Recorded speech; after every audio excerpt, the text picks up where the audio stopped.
Hello student, कैसे हैं आप सब लोग। होप सो आप सब अच्छे होंगे। आज की वीडियो में लेके आया हूं आपके सामने कुछ एटम्स और एटॉमिक स्ट्रक्चर चैप्टर में से उसके कुछ एमसीक्यूज। ये जो सिलेबस लिया है ये मैंने पन्नागर एंट्रेंस के यूजी एंट्रेंस का सिलेबस में से टॉपिक है, उसमें पहली यूनिट है, उसमें से ये कुछ टॉपिक्स हैं। कुछ टॉपिक्स हम नेक्स्ट वीडियो में पढ़ेंगे।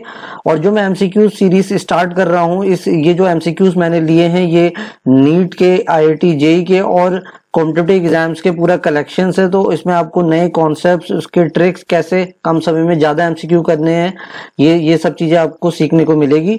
तो आइए बढ़ते हैं टॉपिक की तरफ। पहला टॉपिक है क्वांटम नंबर्स। तो अगर मैं क्वांटम नंबर्स की बात करूं, क्वांटम नंबर्स हमें जनरली बताता है क्या है। तो ये क्वांटम नंबर्स की अगर बात करूं तो जैसे आपको पता है कि अगर हमें किसी के घर जाना है, कोई आपका फ्रेंड है वो दूसरे सिटी में रहता है, तो आपको क्या पहले उस कौन सी सिटी में रहता है, फिर वो उस सिटी में जाके कौन से डिस्ट्रिक्ट में रहता है, फिर उस डिस्ट्रिक्ट से जाके कौन सी कॉलोनी में, फिर कौन से हाउस नंबर में, तब जाके आप फाइनली अपने फ्रेंड के घर पे पहुंच पाएंगे। उसी तरीके से क्या होता है, क्वांटम नंबर्स होते हैं। क्वांटम नंबर्स एड्रेस बताते हैं इलेक्ट्रॉन्स का, उसका उस समय शेल साइज कितना है, उसका एंगुलर मोमेंटम कितना है, उसमें ओरिएंटेशन कितनी है, कौन से डायरेक्शन में प्रेजेंट है।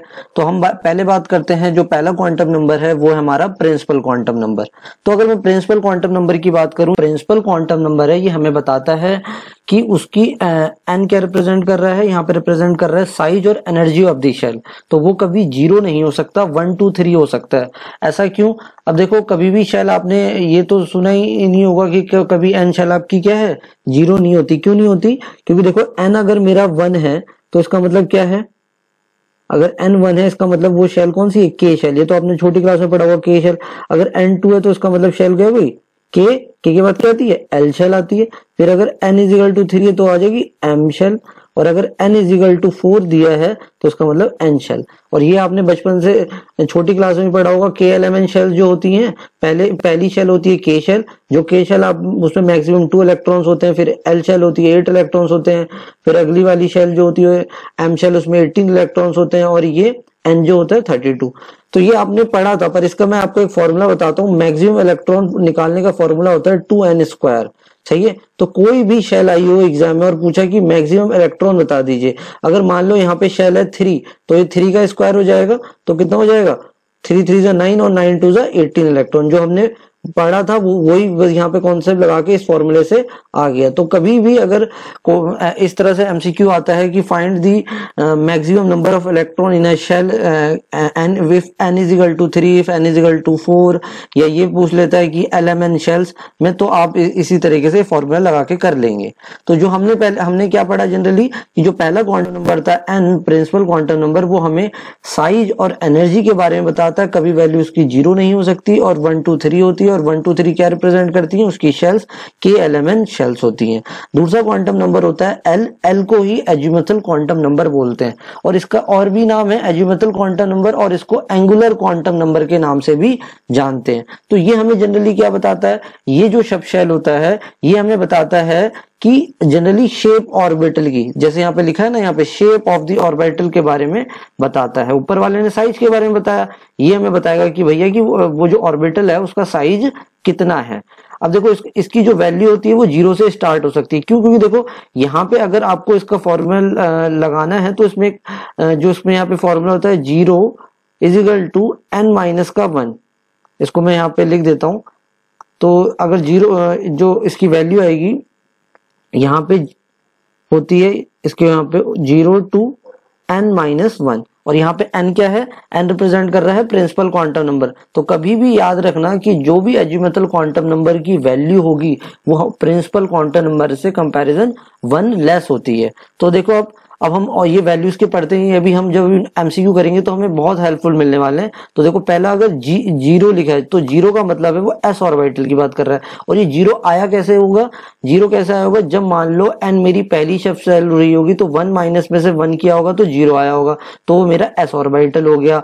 अगर मैं यहाँ पे मेरी क्या कहते हैं 1 अगर आ रखी है वैल्यू तो वो p ऑर्बिटल की बात कर रहा है, अगर 2 है तो d ऑर्बिटल्स की बात कर रहा है।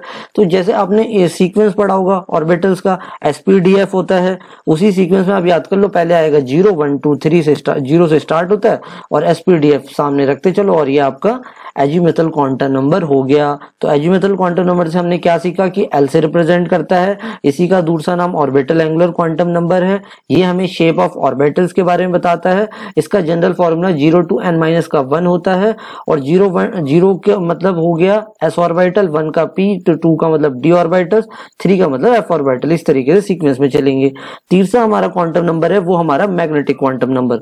मैग्नेटिक क्वांटम नंबर हमें जनरली हमें ये बताता है कि ओरिएंटेशन कैसा है उन इलेक्ट्रॉन क्लाउड का, है ना। तो इसका फॉर्मूला भी होता है, इसका जो फॉर्मूला होता है वो होता है 2l प्लस का 1, 2l प्लस का 1 इसका फॉर्मूला होता है किसका, मैग्नेटिक क्वांटम नंबर का। एल यहाँ पे क्या रिप्रेजेंट कर रहा है, जो अभी हमने ऊपर पढ़ा एजीमुथल क्वांटम नंबर। ऑर्बिटल्स के बारे में तो p ऑर्बिटल्स के अभी आप देख सकते हैं कितने ऑर्बिटल्स होते हैं, मैक्सिमम हमने पढ़ा है कि भैया होते हैं 3। अब क्यों होते हैं, कैसे होते हैं, वो हम इस फॉर्मूले से पढ़ के देखते हैं।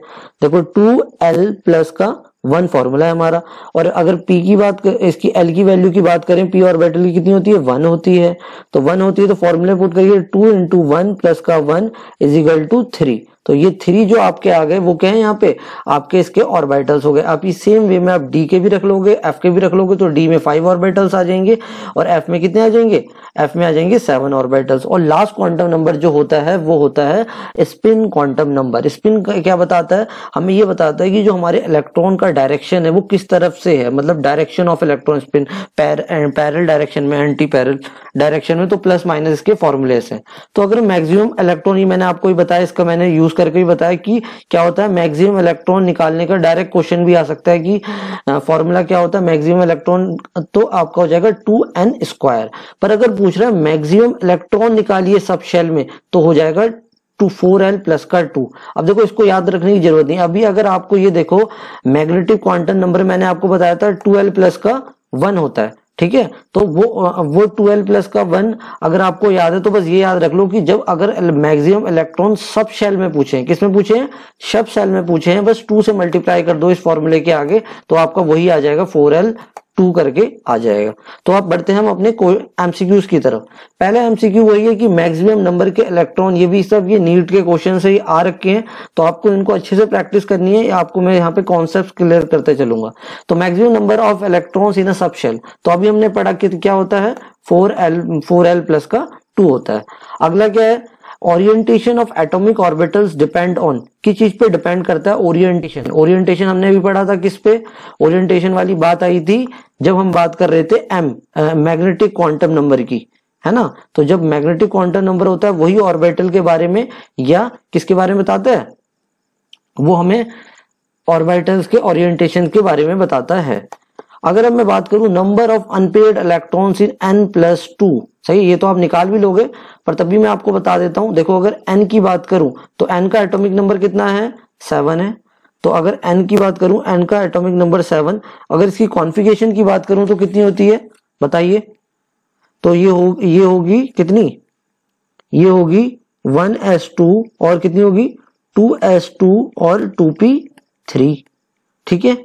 तो हमें करना है क्या, n+2 में बताना है। तो n+2 मतलब 2 इलेक्ट्रॉन्स को हम रिमूव कर देना है। तो अगर हम ये +2 वाली लिखेंगे कॉन्फ़िगरेशन, ये क्या हो जाएगी 1s2 2s2 और 2p, 2 इलेक्ट्रॉन को बाहर निकाल देना है। तो 3 थे पहले, तो अब कितने बचेंगे, 1 बचेंगे। और हमें क्या बताना था क्वेश्चन में, अनपेयर्ड इलेक्ट्रॉन्स। तो अब आखिरी सब शेल में जो आखिरी अनपेयर्ड इलेक्ट्रॉन वो वैलेंस शेल है उसमें कितने बच रहे हैं, 1 इलेक्ट्रॉन। तो इसका आंसर कितना हो जाएगा, इसका आंसर हो जाएगा 1। ठीक हो गई बात। अब अगले एमसीक्यू की तरफ बढ़ते हैं, वो 3p orbital has a radial node. अब ये नोड से भी क्वेश्चंस काफी आ रहे हैं। तो नोड्स वाला जो पोर्शन है, देखो आप पहले तो आपको पता होना चाहिए नोड किसे कहते हैं। नोड एक वो चीज होती है जहां पे probability of finding an electron is 0। कभी 3 तरह के नोड्स होते हैं। पहला है रेडियल नोड। रेडियल नोड्स को कभी कभी क्वेश्चंस में स्पेरिकल नोड्स के भी नाम से भी दिया होगा। तो आपको अगर मैं रेडियल नोड और स्पेरिकल नोड का फॉर्मूले की बात करूं तो वो होता है n, उसका फॉर्मूला क्या होगा, उसका फॉर्मूला होगा n माइनस का l माइनस का 1। तो यहाँ पे n क्या है, जो n है आप बताओ। अभी मैंने आपको स्टार्टिंग में बताया जब क्वांटम नंबर हम पढ़ रहे थे, n का मतलब था यहाँ पे प्रिंसिपल क्वांटम नंबर और l का मतलब क्या है, एजीमुथल क्वांटम नंबर। तो ये फॉर्मूला है रेडियल या स्पेरिकल नोड का। एंगुलर नोड का फॉर्मूला होता है l, टोटल नोड का फॉर्मूला होता है n माइनस का 1। अब देखो एंगुलर नोड का फॉर्मूला याद करना आसान है। तो देखो एंगुलर मोमेंटम हमने पढ़ा, एंगुलर मोमेंटम जो होता है उसमें एंगुलर मोमेंटम में l से ही रिप्रेजेंट करते हैं, है ना। और आप ये देखो एंगुलर में l आ रहा है, ये शब्द क्या है, l आ रहा है यहाँ से। तो ये जो l है, इसी l को मैंने यहाँ पे लिखा है। कह रहा है 3p orbital has a radial node. इसके कितने रेडियल नोड्स होंगे? तो पहले तो हम इसमें क्या करते हैं, तो पहले तो अगर हमारा रेडियल नोड का फॉर्मूला अभी हमने पढ़ा क्या होता है बताओ, n माइनस का l माइनस का 1। तो इसको इस अगर 3p की बात करूं तो मेरे को n कितना है यहाँ पे, n कितना है, n यहाँ पे मुझे 3 दिया है ना। और अगर मैं यहाँ पे क्या कहते हैं l की बात करूं तो l कितना होगा, हमने पढ़ा था अभी स्टार्टिंग में कि 0 से 0 होगा तो s ऑर्बिटल, 1 होगा तो p ऑर्बिटल। तो अगर p है तो n हो गया, यहाँ पे 1 हो गया। तो अगर यहाँ पे मैं n की बात करूं तो n हो गया हमारा यहाँ पे 3, l कितना हो गया माइनस का 1, फिर माइनस का 1, तो 3 माइनस का 1 कितना हो जाएगा, 3 में से 2 माइनस करेंगे तो आ जाएगा 1। तो 1 आपका यहाँ पे रेडियल नोड है। तो इसका एमसीक्यू का जो आंसर होगा वो हो जाएगा 1। थर्ड ऑप्शन इसका करेक्ट है। चलो बढ़ते हैं आगे के एमसीक्यूज में। तो उससे पहले एक जैसे उसी में ही सिलेबस में क्या दिया है, एक हेडिंग है उसमें कि orbital configuration of transition element in 3D। तो आपको एक क्वेश्चन तो भैया इलेक्ट्रॉनिक कॉन्फ़िगरेशन से बनेगा ही बनेगा। तो आपको क्या करना है कि मोस्टली जो ज्यादा से ज्यादा आप जो इलेक्ट्रॉनिक कॉन्फ़िगरेशन उसकी अच्छी से प्रैक्टिस कर सकते हैं। तो अगर मैं 3D की बात करूं तो देखो इसको याद करने का तरीका क्या है। अगर ये है, पहला है स्कैंडियम, तो साइंस, टीचर, वेरी, क्रूल, मांगे, फीस। फीस कहां से है, आयरन से। कोई नहीं, क्यों, बस कोई नहीं क्यों। और आखिरी में तो याद होना ही चाहिए जिंक, कैडमियम, मरकरी क्या होते हैं, सूडो ट्रांजिशन एलिमेंट्स होते हैं। तो ये आपको याद करने का तरीका हो, नहीं तो आप ऐसे कर वही जो आपको ये जैसे भी आपको अच्छा लगता है ना। तो ये आपके 21 से 30 तक सीरीज है। तो अब इसमें देखो क्वेश्चन ज्यादा किसके बन सकते हैं और किसके बन रहे हैं अभी तक, वो एक्सेप्शन केसेस के बनते हैं। एक तो ये क्रोमियम वाली स्पीसीज का, है ना। अब देखो इसको याद करने का क्या तरीका है, अभी मैं बताता हूँ सारी चीजें। पहले हम एक्सेप्शन देख लेते हैं। एक क्रोमियम है और एक हमारा एक्सेप्शन है कॉपर। तो दो ऐसे एलिमेंट है पूरी 3D सीरीज में जो एक्सेप्शन है, और इससे एमसीक्यूज इजी बनेंगे ही बनेंगे। अब देखो स्कैंडियम की अगर बात करूं तो कुछ नहीं याद करना। देखो यहां तक तो सारी चीजें सब में सेम है, 3p6 तक। तो आपको यहां तक तो कुछ देखना ही नहीं है। ये 3p6 सब में नीचे तक सेम है, सही है। तो अगर आप इसको रिप्लेस करके 3p6 के बदले आप क्या कर सकते हो, आर्गन भी लिख सकते हो। 18 उसका एटॉमिक नंबर होता है, ठीक है। अब देखो 3d1 स्टार्ट कहां से करना है, 3d1 3d2 सेम सही चल रहा है, 3d1 3d2 3d3। अब यहाँ पे क्या आना चाहिए था, क्रोमियम में 3d4 आना चाहिए था, पर 3d4 ना आके यहाँ पे 3d5 आ गया है। तो ये क्या हो गया, एक्सेप्शन हो गया। पर एक बात ये भी याद रखना कि सब में क्या आ रहा था, 4s2 चल रहा था, पर क्रोमियम में आते आते 4s1 हो गया। अब फिर वही सेम सीक्वेंस पकड़ लो, मैग्नीज के बाद 3d5, फिर 3d6, फिर 3d7, फिर 3d8। अब 3d8 के बाद आना चाहिए था 3d9, पर 9 ना आके क्या आ गया, 10। पर अगर 10 आ रहा है तो वो क्या, एक उसको s से भी एक इलेक्ट्रॉन कम करना पड़ेगा, तब जाके वो पूरे हो पाएंगे, सही है। तो 9 + 2 कितना होता है, 11 होता है। पर यहाँ पे वो 10 + 1 वो भी 11 की। तो देखो अगला क्वेश्चन है, how many orbitals can have the following set of quantum numbers. तो कितने ऑर्बिटल्स के ये क्वांटम नंबर हो सकते हैं। तो देखो सिंपल सी बात है, अगर n कह रहा है 3 तो 3 मतलब चलो 3 लिख लिया हमने। फिर उसके बाद L1 मतलब किसकी बात कर रहा है, p की बात कर रहा है, p लगा दिया भैया हमने इसके आगे, ठीक हो गई बात। अब उसके बाद कह रहे हैं M10। तो अब अगर देखो, अब बच्चे सोचेंगे क्या भैया 3p आ गया तो ऑर्बिटल p में तो भैया 3 होते हैं, तो हम आंसर क्या टिक करके आ जाएंगे, फर्स्ट ऑप्शन 3 ऑर्बिटल। तो आपका ये आंसर क्या हो जाएगा, गलत हो जाएगा। तो देखो इसमें करना क्या है, आपको M10 दे रहा है, M10 दे रहा है, तो इससे ही आपको मदद लेनी है। ये कहना क्या चाह रहा है, तो देखो M10 का मतलब ये हुआ कि जो आपका तीसरा क्वांटम नंबर था हमारा, कौन सा वाला था तीसरा quantum number, magnetic quantum number. उसमें हमें फॉर्मूला था 12 + 1, ठीक है। हमारा वो कह रहा है कि भैया 3 आने चाहिए, पर ये 0 का मतलब यहाँ पे क्या है, तो ये मैं आपको बताता हूं। अगर ये 0 की बात कर रहा है तो देखो याद रखना कि अगर L की वैल्यू 1 है, अगर L की वैल्यू 1 है तो अगर आपको मैग्नेटिक क्वांटम नंबर निकालना है तो एक ये भी होता है -L2 प्लस का L, -L2 प्लस का L। कभी कभी क्या होगा कि आपको एमसीक्यूज दिए होंगे और उन एमसीक्यूज में कहते हैं कि किसको एलिमिनेट करिए, तो -L2 प्लस L, तो ये जो वैल्यूज होंगी -L2 प्लस L, ये याद रखना किसकी है, मैग्नेटिक क्वांटम नंबर की।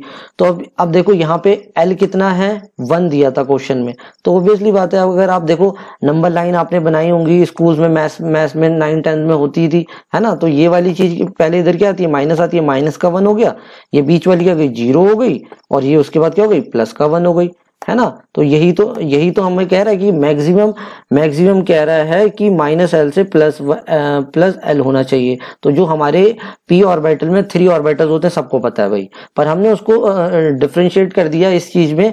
पहला हो जाएगा माइनस का 1, दूसरा 0, फिर अगला वाला प्लस का 1। अब हमें क्वेश्चन में दिया था भैया 1 के 0 के बारे में बताया, मतलब वो इस वाले और इस वाले की बात कर रहा है, ये जो मैंने जहां पे ये गोला बनाया इसकी बात कर रहा है। तो आप बताओ ना खुद, जब 0 में वो इलेक्ट्रॉन होगा उस समय, तो उसके कितने ऑर्बिटल्स हैं, एक ही तो ऑर्बिटल है। हाँ, अगर M1 0 नहीं होता तब हम कहते भैया p की बात कर रहा है तो ऑर्बिटल मैक्सिमम 3 होंगे, पर अगर स्पेसिफाई कर दिया है, अगर यहाँ पे M1 के बदले -1 रखता है, 0 रखता है, +1, तो इसका मतलब कहीं ना वो 1 ऑर्बिटल्स की ही बात कर रहा है। ठीक है बात। चलो अब नेक्स्ट क्वेश्चन की तरफ बढ़ते हैं। तो अगला कह रहा है electrons of the same orbitals can be distinguished by. तो ऐसे कौन से, हमने 4 क्वांटम नंबर पढ़े, अब उसमें से आप किसमें से डिफरेंशिएट कर सकते हो। देखो प्रिंसिपल ने हमें क्या बताया था, साइज के बारे में, तो उससे कोई हम कुछ नहीं बता पाएंगे। एजीमुथल ने हमें शेप के बारे में बताया, मैग्नेटिक ने हमें ओरिएंटेशन के बारे में। पर स्पिन क्वांटम नंबर क्या होता है कि 2 इलेक्ट्रॉन्स की कभी भी प्रॉपर्टी सेम नहीं, मतलब सेम स्पिन में नहीं एग्जिस्ट करते हैं, अपोजिट एंटी पैरेलल में करते हैं। तो इसलिए यहाँ पे सेम ऑर्बिटल को, अगर आपको सेम ऑर्बिटल में, एक ऑर्बिटल में मैक्सिमम 2 इलेक्ट्रॉन अकोमोडेट करते हैं, है ना। तो ये भी हम ऑफवर्स रूल और हेंड्स रूल, पॉलिस प्रिंसिपल पढ़ेंगे तो डिटेल में बताऊंगा उसमें। पर तब भी आपको इसका आंसर अगर बात करूं वो है स्पिन क्वांटम नंबर। क्यों? क्योंकि एक ऑर्बिटल्स में 2 इलेक्ट्रॉन्स हैं और अब उनको आप डिफरेंशिएट क्या कर सकते हैं, इजीली कर सकते हैं, क्योंकि वो अलग अलग प्रॉपर्टी शो करेंगे। अब अगले एमसीक्यू की बात करें, मैग्नेटिक क्वांटम नंबर स्पेसिफाई। अब तो आपको पता ही चल गया होगा भैया मैग्नेटिक किस चीज को बताता है, मैग्नेटिक हमें बताता है ओरिएंटेशन। देखो साइज किसका होता है, प्रिंसिपल का। शेप किसका होता है, शेप होता है एजीमुथल का। ओरिएंटेशन क्या हो गया, मैग्नेटिक। और कभी भी देखो, जो आप एमसीक्यू कभी भी कोई प्रैक्टिस कर रहे हो तो आप इसमें सिंपल सा ये देखो 4 ऑप्शन है। पहले आप एलिमिनेशन से करो, जो आपको लग रहा है कि 100% उसको हटा दो, और उसके बाद जो रह जा रहे हैं तो उसमें देखो कौन से रह रहे हैं, और आप प्रैक्टिस इस तरह से करो कि जो आपने 4 ऑप्शन में से जिसको सिलेक्ट करा है उसका आंसर वो क्यू है, जो 3 आपने एलिमिनेट करे हैं वो क्यू उसके आंसर नहीं है। सही है, ये नहीं कि बस इसका आंसर 3rd है बस हो गया और 3 क्यों नहीं, उसमें कोई इंटरेस्ट ही नहीं लो, क्योंकि भैया एमसीक्यूज कहीं से भी उसी को क्या पता दोबारा रियूनियन करके फ्रेम हो सकता है। तो इसी तरह से आपको आगे भी प्रैक्टिस करनी है ना। तो अगले एमसीक्यू की तरफ बढ़ते हैं। ये है कंसिडर द ग्राउंड स्टेट, क्या कह रहा है, number of electron with the azimuthal quantum number L = 1 और 2। अगर मैं L की वैल्यू की बात करूं तो अगर 1 है तो 1 का मतलब आप क्या समझ रहे हैं कि किस चीज की बात कर रहा है, L1 जब होता है जब P की बात कर रहा है, और अगर 2 है तो मतलब बात कर रहा है वो D और D की। तो अब ये क्वेश्चन इतना इजी है, काफी डिफिकल्ट लग रहा है पर है बहुत इजी। तो अब हम कॉन्फ़िगरेशन की तरफ बढ़ते हैं। अगर देखो क्रोमियम की कॉन्फ़िगरेशन की बात करूं तो ये जो क्रोमियम एटम है, यहाँ पे अब आपको क्या देखना है कि P के ऑर्बिटल्स कितने हैं। तो P के ऑर्बिटल्स एक तो ये है ना, ये 2p6 और एक 3p6। तो टोटल इलेक्ट्रॉन्स कितने हो गए, 2p6 में 6 इलेक्ट्रॉन्स आए और इसमें कितने आए, 6। तो हमें यही बताना था इस क्वेश्चन में कि कितने नंबर के इलेक्ट्रॉन्स प्रेजेंट हैं जब आपका एजीमुथल क्वांटम नंबर 1 है। तो 1 मतलब p ऑर्बिटल, और p ऑर्बिटल के हमने सारे छान दिए इस क्रोमियम एटम के। तो हमने देखा भैया p में एक 2p6 था, एक 3p6 था, तो 6 और 6 कितने हो गए, 12 इलेक्ट्रॉन्स हो गए। तो इसका जो आंसर होगा पहले वाले पार्ट का वो क्या हो जाएगा, 12 हो जाएगा। चलो अब हमें L1 है तो 12 हो गया, ये तो पता चल गया। अब इन दोनों में देखते हैं, अब नीचे के ऑप्शन तो एलिमिनेट हो गए, है ना, 16 तो आ नहीं रहा। अब अगर 2 की बात करूं, 2 मतलब D मतलब अब D ऑर्बिटल्स के किस में जाओ, क्रोमियम के। तो क्रोमियम एटम के D ऑर्बिटल्स देखो यहाँ से कोई नहीं है, सिर्फ एक 3D 5 है। तो 5 है तो मतलब 5 इलेक्ट्रॉन्स है। तो इसका जो आंसर होगा क्या हो जाएगा, 5, 12 एंड 5। तो इसका सेकंड ऑप्शन आपका सही हो जाएगा, दैट इज ये 12 और 5। तो अब बढ़ते हैं हम आगे के एमसीक्यूज की तरफ। तो अब ये सारे क्वांटम नंबर से रिलेटेड हैं। तो अब देखो इसमें बताना है which of the following set of quantum number represent the highest energy of atoms. तो अब इसके दो मेथड हैं, या तो आप जैसे जैसे अगर n3 कह रहा है तो आप क्या कहोगे, n3 कह रहा है तो मतलब तो 3 एस का मतलब L0 तो मतलब S हो गया, ठीक है। अगर सेकंड पार्ट की बात करूं तो क्या कहोगे, 3L मतलब 1 है तो मतलब P क्या होगे। अगर थर्ड पार्ट की बात करोगे तो आप कहोगे 3, उसके बाद अगर L की बात करो तो क्या कहोगे, SPD हो जाएगा यहाँ पे, ठीक है। और अगर लास्ट वाली की बात करोगे तो 4S हो जाएगा। तो फिर आप इसमें ये सीक्वेंस देखोगे, भैया 3S ज्यादा है, फिर 3P, फिर ये। पर अगर मैं आपको एक सिंपल ट्रिक बताऊं, एक बोर्ड्सबरी रूल होता है। क्या रूल होता है, बोर्ड्सबरी रूल। उसमें कुछ नहीं करना होता है, n+L की वैल्यूज को ऐड कर देते हैं। तो अगर आप देखो यहाँ पे पहले वाले में ऐड करेंगे कितना आएगा, 3 + 0 3 आएगा, 3 + 1 4 आएगा, 3 + 2 5 आएगा, 4 + 0 0 आएगा। तो सबसे ज्यादा वैल्यू कहाँ आ रही है, थर्ड पार्ट में। तो उसका आंसर क्या हो जाएगा, थर्ड पार्ट हो जाएगा बोर्ड्सबरी रूल्स के अकॉर्डिंग, ठीक है। तो बोर्ड्सबरी रूल हमें ये बताता है। तो अब देखो इनकेस कभी कभी ऐसा हो जाता है कि बोर्ड्सबरी रूल से कभी कभी जैसे मान लो ऐसा होता, यहाँ पे जैसे अभी 5 आया है ना, 5 आया तो ऐसा कि मान लो सेकंड पार्ट में भी 5 आता, दोनों में आंसर बोर्ड्सबरी रूल से 5 आ जाता। तो अब हम क्या करें उस समय, तब आपको ये देखना है, तब आपको n की वैल्यू देखनी है। किसकी वैल्यू देखनी है, n की वैल्यू देखनी है। तो n की वैल्यू चेक करके आप ये बता देंगे कि अगर n ज्यादा है तो मतलब एनर्जी ऑफ ऑर्बिटल उसका ज्यादा है, क्योंकि जो n होता है वो डायरेक्टली प्रोपोर्शनल होता है एनर्जी ऑफ ऑर्बिटल से। तो अब बढ़ते हैं नेक्स्ट एमसीक्यू की तरफ, वो है अ सब shell with the n = 6 L = 2। ये तो बहुत ही सिंपल है। तो n कितना है, 6 है, L2 है, मतलब SPD कितना होगा बताओ, D होगा। तो D है तो D मतलब क्या होता है, तो D मतलब कितना होता है भैया, D मतलब होते हैं 5 ऑर्बिटल्स। और कितने कह रहा है, अकोमोडेट अ मैक्सिमम नंबर। अगर D में 5 ऑर्बिटल्स हैं, कितने ऑर्बिटल्स हैं, 5। तो अगर एक ऑर्बिटल कितने कर सकता है, देखो D में 5 ऑर्बिटल्स है, 1 2 3 और 4 5। तो 5 ऑर्बिटल है और एक ऑर्बिटल मैक्सिमम 2 इलेक्ट्रॉन को अकोमोडेट करता है। तो 5 है तो 5 2 कितने हो गए, 5 2 10 इलेक्ट्रॉन्स हो गए। तो बस इसमें थर्ड ऑप्शन आपका हो जाएगा 10 इलेक्ट्रॉन, ठीक है। अब हम बढ़ते हैं अगला, कह रहा है correct set of the 4 quantum number for the valence electron of rubidium atom. तो अब रुबिडियम कहाँ पे आता है, रुबिडियम का चलो एटॉमिक नंबर भी दिया है 37। तो जब आपको मान लो ऐसे एलिमेंट जैसे गैडोलियम का आया हुआ है, सिल्वर का आया हुआ है, टंगस्टन का, ये सब नीट के IIT JEE के क्वेश्चंस हैं। तो आपको इन तरह के जो मेन है इनकी तो आपको याद होनी चाहिए कॉन्फ़िगरेशंस। तभी नहीं है तो देखो मैं आपको बताऊं, पहिना, फिर हो जाएगा नीना और करीना, फिर क्या हो जाएगा, एक्सरे, रंगीन। तो अब देख सारे एलिमेंट्स हो गए। He मतलब हीलियम, Ne मतलब नियॉन, आर्गन, क्रिप्टॉन, जिनॉन और रेडॉन। तो अब इसके अगर एटॉमिक नंबर की बात करूं, ये 2 होता है, ये कितना होता है, 10 होता है, ये 18 होता है, ये कितना होता है, ये 36 होता है, ये 54 होता है, और लास्ट वाला कितना होता है, 86। बस ये वाली सीरीज आप याद रखो तो आपको सब समझ आ जाएगा।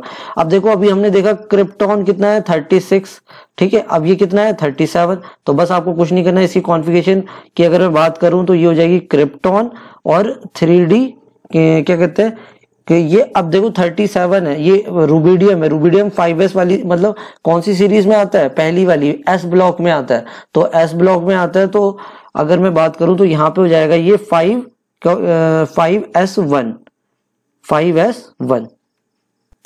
तो क्रिप्टॉन 5s1 इसकी इलेक्ट्रॉनिक कॉन्फ़िगरेशन हो गई। तो अगर अब बस हमें ये पता चल गया 5s1, अब आप ये बताओ, अब इससे हम आराम से पता लगा सकते हैं।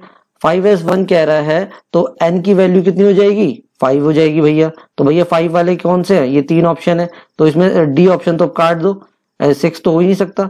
और उसके बाद कह रहा है S है, 5s है, S का मतलब जो तुम्हारी दूसरी वैल्यू आएगी, मतलब एजिमुथल क्वांटम नंबर आएगा, वो कितना होना चाहिए, 0 होना चाहिए। तो भैया और ये 2 ऑप्शन में तो है ही 1 1 है, तो ये तो भैया BC वैसे ही कट गए। तो हमारा ऑप्शन क्या बचा, फर्स्ट वाला बच गया, 500 प्लस का हाफ, सही है। तो इस तरह से आप और भी क्वेश्चंस की प्रैक्टिस कर सकते हो, है ना। तो आप देखो आगे बढ़ते हैं। तो इसमें से ये क्वेश्चंस भी ऐसे भी बहुत आते हैं, आइसोटोप्स, आइसोबार, आइसोटोन्स, ये सारी टर्मिनोलॉजी कंफ्यूजन कर देती है। तो देखो आज मैं एक सिंपल सा फंडा बताऊंगा।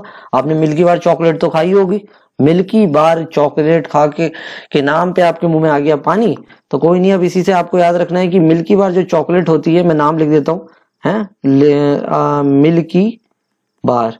अभी कहोगे आप ये क्या बता रहे हो, तो देखो भैया मिल्की बार जो एम है यहाँ पे क्या है, मास की बात कर रहा है, और बार मतलब, अब देखो कि आइसो बार को बस याद कर लो बस। देखो आइसो का मतलब होता है सेम, क्या होता है, सेम। और बार जिस किस में आता है, मिल्की बार में आता है। तो देखो जब सेम मास होगा, जब सेम मास नंबर होगा, तो आप समझ लो वो होगा आइसोबार। बस एक को याद रख लो, आइसोबार को। आइसोबार क्या होते हैं, जिनका मास नंबर सेम होता है। तो बस भैया मास नंबर सेम है तो डिफरेंट एटॉमिक नंबर हो जाएगा, आइसोटोप उसके उल्टे हो जाएंगे भैया, आइसोटोप में सेम एटॉमिक नंबर हो जाएगा, डिफरेंट मास नंबर हो जाएगा। तो एक कंफ्यूजिंग टर्म्स है, तो बस हमने एक को याद रख लिया, मिल्की बार, आइसोबार, सही है। इससे हमें पता चल गया सेम मास नंबर। तो भैया अब ये क्वेश्चन क्या कह रहा है, atom of different element with the same number of neutrons. अब ये न्यूट्रॉन्स की बात कर रहा है और डिफरेंट एलिमेंट, तो ना तो ये आइसोबार है, ना तो ये आइसोटोप है, और आइसोमर इसलिए नहीं हो सकता, तो आइसोमर तो आपको पता है कि सिमिलर स्ट्रक्चर जिनके केमिकल मॉलिक्यूलर फॉर्मूला सेम होते हैं, पर उनके स्ट्रक्चर्स अलग अलग हो जाते हैं, है ना। तो यहाँ पे उसका भी रोल नहीं है। तो आपका कौन सा ऑप्शन बचा, आइसोटोन। तो इसका जो आंसर हो जाएगा वो आपका हो जाएगा आइसोटोन हो जाएगा। तो आइए हम बढ़ते हैं अगले नेक्स्ट क्वेश्चन की तरफ। वो क्या हमारा, विच of the following statement does not form a part of the Bohr's model of hydrogen atom. तो अगर अब मैं बात करूं हाइड्रोजन एटम की, तो बोर्स मॉडल की, तो बोर्स मॉडल्स के कुछ पॉस्टुलेट्स हैं। तो उसने पहला पॉस्टुलेट उसमें ये बोला था, जो पहला स्टेटमेंट क्या करा, energy of electron in the orbital is quantize. Quantize का मतलब भैया वो फिक्स होती है, हाँ एनर्जी अपने जो इलेक्ट्रॉन में रिवॉल्व कर रही है वो फिक्स शेल्स में मूव कर रही है, ठीक है। दूसरी बात करें, electrons in the orbit nearest the nucleus has the lowest energy. तो जो इलेक्ट्रॉन उस ऑर्बिट के न्यूक्लियस के पास में होगा उसकी एनर्जी कम होगी। ये भी हम आगे जो रूल्स पढ़ेंगे उसमें भी पढ़ेंगे। फिर थर्ड स्टेटमेंट कह रहा है, electrons revolve in the different orbits around the nucleus. Electron कहाँ अलग अलग डिफरेंट ऑर्बिट्स में मूव करते हैं, ये भी सही बात है। पर लास्ट वाली स्टेटमेंट क्या कह रहा है कि position and velocity of electron in the orbit can not be determined simultaneously. अब आपको लगेगा यार ये स्टेटमेंट तो सही लग रही है, पर मैं कह रहा हूं कि ये आंसर नहीं है। तो देखो ये जो आपको स्टेटमेंट सही लग रही है ये है बिल्कुल सही, पर ये कॉन्सेप्ट पोजीशन और वेलोसिटी इलेक्ट्रॉन की ऑर्बिट की आप कैन नॉट डिटरमाइन साइमल्टेनियसली, ये किसने बोली थी, हाइजेनबर्ग अनसर्टेनिटी प्रिंसिपल। इसको हम बाद में पढ़ेंगे। तो हाइजेनबर्ग अनसर्टेनिटी की प्रिंसिपल की बात कर रहा है, पर हमें यहाँ पे क्या बताना था कि बोर्स मॉडल के हिसाब से कौन सी स्टेटमेंट फॉलो नहीं होती है। तो क्वेश्चंस पे बहुत ध्यान दीजिए, और ये जो स्पेशली ऐसे वर्ड आते हैं नॉट, सही है, तो इन पे जरा फोकस करिए, तो आपके काफी अच्छे से क्वेश्चंस हो सकते हैं। तो आगे बढ़ते हैं, which of the following statement in relation to the hydrogen atom is correct. अगर मैं हाइड्रोजन एटम की बात करूं तो कौन सा ऑर्बिटल ठीक। तो भैया इतनी सारी स्टेटमेंट देख के डर गया और बंदा सोचो अरे भाई कितना खतरनाक क्वेश्चन। भाई बहुत इजी क्वेश्चन है, इजी क्वेश्चन है। तो देखो हाइड्रोजन की अगर मैं बात करूं तो हाइड्रोजन जो एटम है, तो आपको पता होगा कि हाइड्रोजन एटम की इलेक्ट्रॉनिक कॉन्फिगरेशन कितनी है। हाइड्रोजन, ये आपका हाइड्रोजन, ये है इसकी कॉन्फिगरेशन 1s1। तो हाइड्रोजन की 1s1 होती है। क्वेश्चन क्या पूछ रहा है, which of the following statement in relation to the hydrogen atom is correct. पहला कह रहा है 3s orbital lower energy 3p orbital. ये इतनी सारी स्टेटमेंट, सिंपल सी बात है, लास्ट ऑप्शन का सही है, क्यू है, और उसके बाद फिर क्यू और सारे नहीं है वो बताता हूँ। 3s 3p d orbital all have the same energy, ये इसका आंसर सेम सही है। क्यों भैया, देखो हाइड्रोजन एटम में 1s है, उसके बाद भाई 3s आए, 3p आए, 3d आए, जो भी ऑर्बिटल्स हैं भैया उन सब के ऑर्बिटल्स की एनर्जी सेम ही होगी, क्योंकि जो हाइड्रोजन का इलेक्ट्रॉन है वो तो 1s में फिल है, उनमें तो आगे की सब शेल से उसे क्या मतलब है ना, उसमें तो इलेक्ट्रॉन उसके वो एक ही इलेक्ट्रॉन फिल कर सकता है अपना।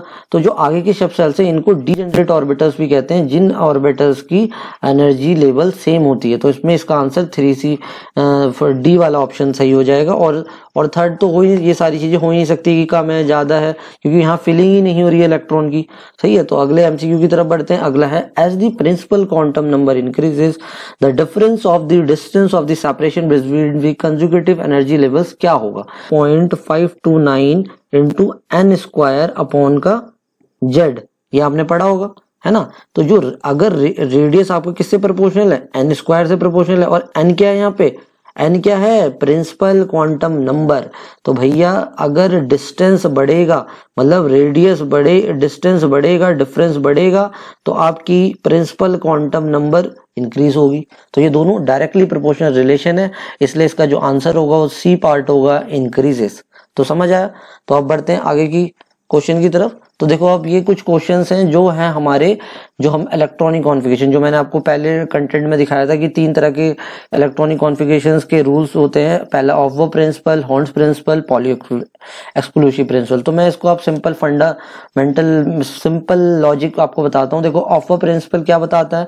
ऑफ प्रिंसिपल हमें ये बताता है कि इलेक्ट्रॉन पहला आपका लोएस्ट एनर्जी ऑर्बिटल में फिल होगा। सही है। दूसरा रूल कौन सा है? Horns rule. हॉर्न्स रूल तो भैया समझ लो, घर में 3 भाई हैं और मम्मी क्या करेगी भैया, 3 रोटी है तो सबको एक एक बराबर देगी, फिर बाद में अगर चौथी रोटी तब जाके टुकड़े टुकड़े दिए जाएंगे, है ना। ऐसा नहीं होगा कि एक कोई भैया सारी रोटी दे दी जाए। तो उसी तरीके से हॉर्न्स रूल है। अगर मान लो ये यहाँ पे 3 p ऑर्बिटल्स हैं, कितने? 3 ऑर्बिटल्स होते हैं, है ना। तो अगर 3 ऑर्बिटल्स हैं तो 3 ऑर्बिटल्स में क्या होगा कि जो हॉर्न्स रूल का ये कहेगा कि भैया 3 इलेक्ट्रॉन्स, 3 ऑर्बिटल्स हैं, 3 इलेक्ट्रॉन, तो पहले इसमें फिल होगा, फिर इसमें, सब अलग अलग सेपरेटली फिल हो जाएंगे। उसके बाद अगर चौथा आएगा फिर हम उसको देखेंगे भैया, है ना। पहले एक में सारे अकोमोडेट नहीं हो सकते। ये तो हॉर्न्स रूल ने कहा। और लास्ट था poly exclusion rule. Poly exclusion rule तो सिंपल है, वो तो ये कहता है कि कभी भी क्या नहीं हो सकते? दो इलेक्ट्रॉन्स के कभी भी सारे क्वांटम नंबर सेम नहीं हो सकते। क्यों? क्योंकि भैया सब उनकी स्पिन अलग अलग होगी। तो अब इसी के बिहाफ पे 4 मैंने एमसीक्यूज आपके लिए रेडी रखे। देखो तो पहला क्या? Which of the following is responsible to rule out the existence of the definite path और trajectory of the electrons? Trajectory of the electrons क्या होगा यहाँ पे, बताओ। तो देखो ट्रेजेक्ट्री की बात कर रहा है, कुछ इसका लॉजिक ही नहीं है भैया इलेक्ट्रॉन्स के लेने। तो भैया ये क्वेश्चन किसका हो गया? इसमें आंसर देखो पॉली हो नहीं सकता, हॉर्न्स हो नहीं सकता, तो बच्चा क्या एक ही कॉन्सेप्ट बच रहा है, ट्रेजेक्ट्री ऑफ इलेक्ट्रॉन, वो है हाइजेनबर्ग अनसर्टेनिटी प्रिंसिपल। ठीक है। तो अब देखो no 2 electron in atom can have a same set of the, ये कौन सा है भैया? अभी बताया मैंने, 2 इलेक्ट्रॉन कभी भी वो नहीं कर सकते, क्या नहीं कर सकते? एक ही जगह भैया अकोमोडेट नहीं कर सकते हैं। तो इसका आंसर हो जाएगा पॉली एक्सक्लूसिव प्रिंसिपल्स। ये हमने थर्ड वाला पढ़ा था। फिर ऑफ प्रिंसिपल ने क्या बोला था कि जो इलेक्ट्रॉन होता है वो किस में फिल होता है? पहले लोएस्ट एनर्जी में फिल होता है। और लास्ट क्या था? Horns rule. हॉर्न्स रूल हमें 4 ऑप्शन आए, तो हमने पढ़ा ना अभी कि हॉर्न्स रूल क्या है कि एक घर पे 3 भाई हैं तो उनको इलेक्ट्रॉन्स क्या होंगे? Similar energy orbital remain unpaired as far as possible. इसका एमसीक्यू है ये है। तो मैंने बहुत मेहनत करी है इन सब चीज के एमसीक्यूज आपके लिए लाने के लिए। पिछली वीडियो में बहुत बच्चों ने मुझे मेल्स भी करे, कमेंट्स भी करे कि एमसीक्यू सीरीज लाओ। तो मैं आपसे आशा करता हूँ आप इनकी अच्छी से प्रैक्टिस करेंगे। कुछ होगा तो आप कमेंट सेक्शन में जरूर पूछना, और प्लीज मेरी वीडियो को शेयर करिए, उन बच्चों को तक पहुंचाइए जिनको वाकई में नीड है, और सब्सक्राइब जरूर करना। ठीक है। तो अब आगे हम बढ़ते हैं, कुछ और important question. Orbital angular quantum number बताना है, मतलब एल की वैल्यू बतानी है, कौन से इलेक्ट्रॉन की, उस एल्यूमिनियम की जो आयनाइज्ड हो गया, इजीली रिमूव हो गया। तो अगर मैं एल्यूमिनियम की कॉन्फ़िगरेशन की बात करूं वो होता है नियॉन 3s2 3p1। और ये लास्ट वाला क्या है आपका? आउटर मोस्ट शेल है। तो अगर ये लास्ट वाली जो आउटर मोस्ट शेल है तो इसकी बात करूंगा 3p1 है। तो 3p1 है, तो अगर आपने इसमें से एक इलेक्ट्रॉन रिमूव कर दिया तो भैया ये जो बचा कौन सा ऑर्बिटल बच रहा है? p बच रहा है। और p की l की वैल्यू कितनी होती है? एंगुलर क्वांटम नंबर कितनी वैल्यू होती है? 1 होती है। तो इसका आंसर क्या हो जाएगा? 1। था ना इजी? कितना लंबा दिखने का, बहुत इजी क्वेश्चन है। अगला क्या है? Rydberg equation periodic accurately UV visible spectrum. भैया बहुत लंबा क्वेश्चन है, बच्चे आधे सोचेंगे भैया डर के मारे छोड़ देंगे, पर इससे डरना नहीं है। ये तो बहुत ही आसान क्वेश्चन है। जितने लॉन्ग क्वेश्चन होते हैं उनकी सबसे खास बात कि कम समय में हो जाते हैं, ट्रिकी क्वेश्चन होते हैं, है ना। तो देखो रिडबर्ग इक्वेशन के बारे में अभी डिटेल में बताऊंगा मैं नेक्स्ट स्लाइड में, पर उससे पहले मैं इसका सिंपल सा फंडा है। एक चीज समझ आ गई मुझे कि यूवी विजिबल स्पेक्ट्रम कह रहा है। तो यूवी विजिबल आपको पता होना चाहिए।